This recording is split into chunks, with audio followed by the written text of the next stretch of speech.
Curtis is out here. I wasn't expecting that, but as long as you're out here. All right, let's see what we can come up with.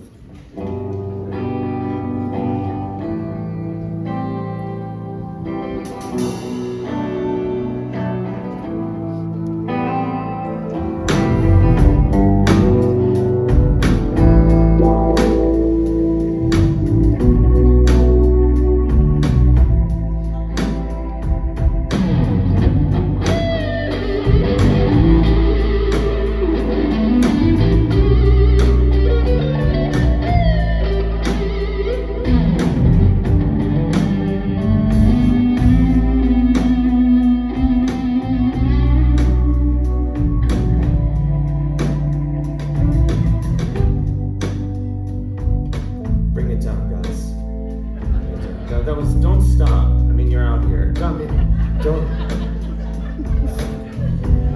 Jazz.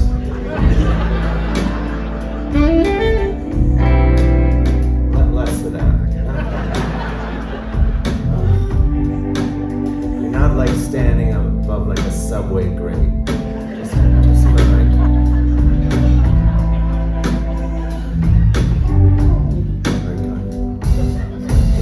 Everyone just calm down a little bit.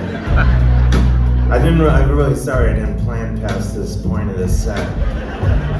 I figured I would just talk to you guys and see how that goes, and then if it doesn't, I'll go back to the guitar.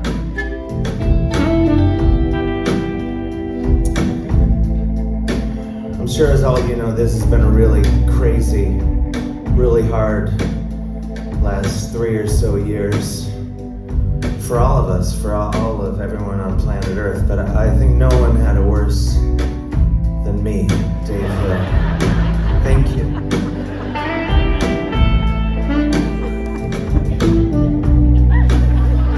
But I think what made it so hard, especially with regard to the pandemic, is as we were slowly getting back to normal, everyone was saying the very last thing to come back would be live performance, right? And that includes what I do, comedy, right?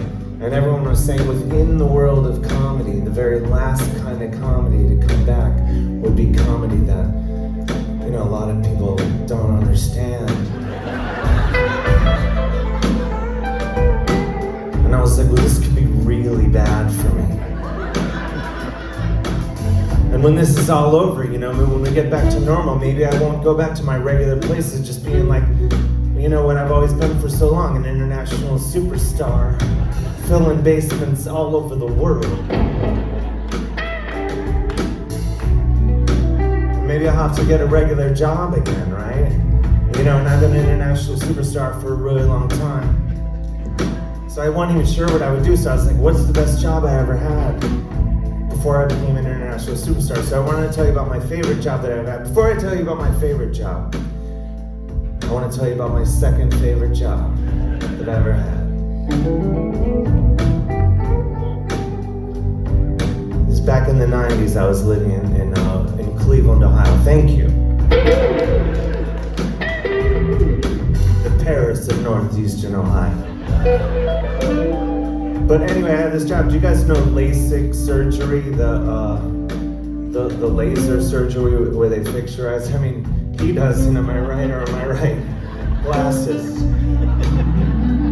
Anyway, so I'm sorry, but you think that the doctors that do the laser surgery, they would practice, until they get it right. They could just practice on humans, but you can't do that because the people get like so mad, right?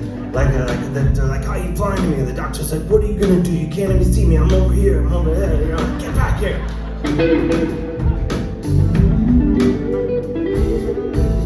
Anyway, so in light of that, just negative scenario I described, the doctors practice on cow and pig eyeballs. So my job was to go and get the cow and pig eyeballs for the doctors to practice and bring them back to their office. And I would drive way out into the country, way out to the slaughterhouse in Ohio, and get all the eyeballs. And I'd get to the slaughterhouse, and there'd be this long line of people that had come out from the suburbs to get, delicious and affordable cuts of meat that wouldn't, price that wouldn't break the bank. so I'd sort of limped through the front door. My leg was fine, it was just for dramatic effect. And I'd be like, I'm here for the cow in pig eyeballs, and everyone in line would turn around and be like, what? You know, they give you that look, you know, that you get when you make an eyeball request. And the people that worked there were like, go, meet us there, expand on the eyeballs, you know? And I would go around back and they'd bring all these eyeballs out. And you would think like if someone were gonna give you literally 300 cow and pig eyeballs, it would be like a discreet transaction. Like, let's keep this between you and me, right? Or like at least put it in a cooler, but they wouldn't. They would put it in in just like this big open container, with ice and water, and the eyeballs would be all like sloshing around, like rolling around, like looking at me, judging me, and like, oh, like what'd you do?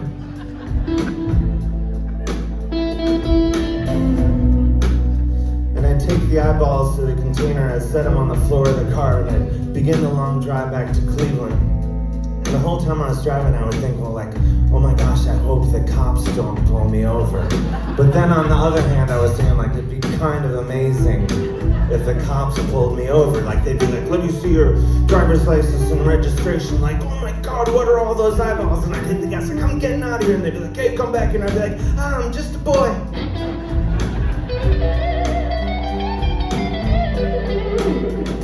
Anyway, but that was my second favorite job. I didn't even mean to tell you about that. I'm so sorry.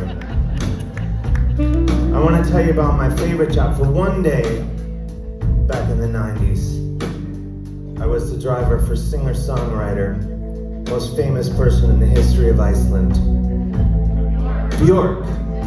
Do you guys like Bjork? I love Bjork. Bjork was playing in town at this theater, and they used to do odd jobs at the theater, and they're like, Dave, do you want to drive Bjork for the day? And I was like, yeah, because at the time I was playing in this rock and roll band, and we had this sweet rock and roll party van that we would drive to all our gigs to, you know, show up and let people know we were going to rock the fuck out of them. And at the front of the van, I had glued these big steer horns, and on the back of the van, on the tire cover, I had glued this giant picture of Barry White to let people know they can't put me in a box, you know? And so I drive the van down there, and I get there, and they're like, Dave, you can't drive Bjork around that van. She's got her whole entourage with her and her crew. You gotta take her in this 15-passenger van. I'm like, that van sucks, you know? I didn't want to do it, but I already said I would do it. So I'm like, fine, I'll drive your sucky van. I'll go get Bjork.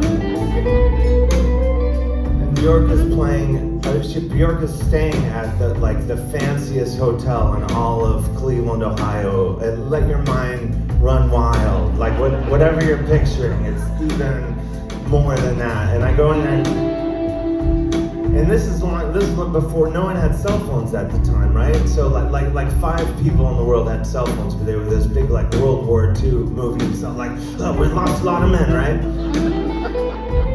I wasn't one of those people, so I had to go to the front desk. I was like, I'm here to pick up Bjork. And the guy dials the phone, he hands me the phone, and it starts ringing, and someone answers, and they go, hello? And I was like, Bjork? She's like, yes, Jesus, Bjork. And I was looking at them, I'm like, what the fuck, you can't just put me on the phone with the most famous person in history. He's like, I don't know. I'm like, hey, Bjork, it's Dave from before. And she's like, yes, Dave. And I was like, I'm here to take you to sound check. And she's like, I'm not going there. Anyway, long and short, she wasn't gonna go. I took her band to sound check. Bjork shows up a little while later. I don't know how she got there. I can only assume she levitated, right? And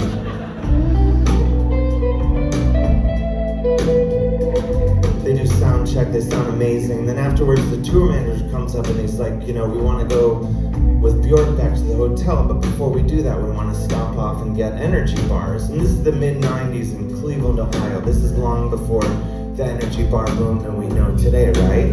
And like, I know there's no energy bars for like 300 miles in any direction. There was rumors of like some homemade Fig Newtons in Akron, maybe, but no energy bars. But I was like, I don't think we're gonna find it. They're like, would you at least try this? I'm like, okay.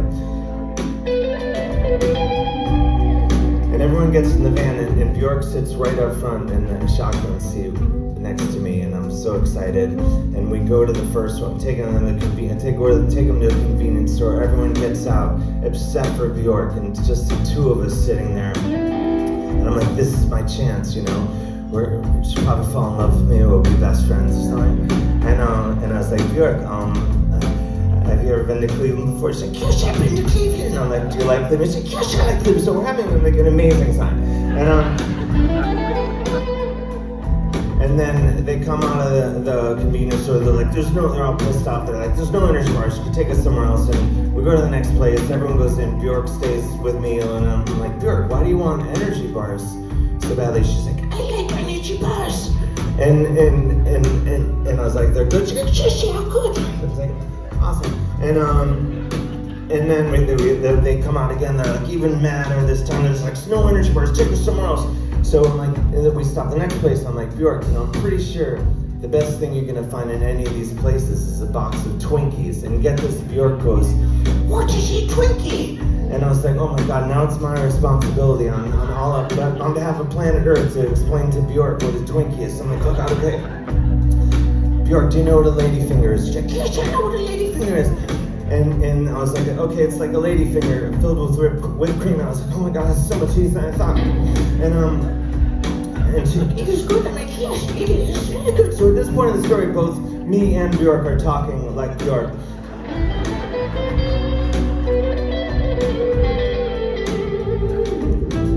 The guys come out again, they're furious at me. They're like, come on, we gotta find energy bars. Finally we go to the last place I can think of, a BP gas station at the corner of East 9th and Carnegie in Cleveland, Ohio. They all go in, I'm like, Bjork, this is it. This is your last chance to get Twinkies, you know?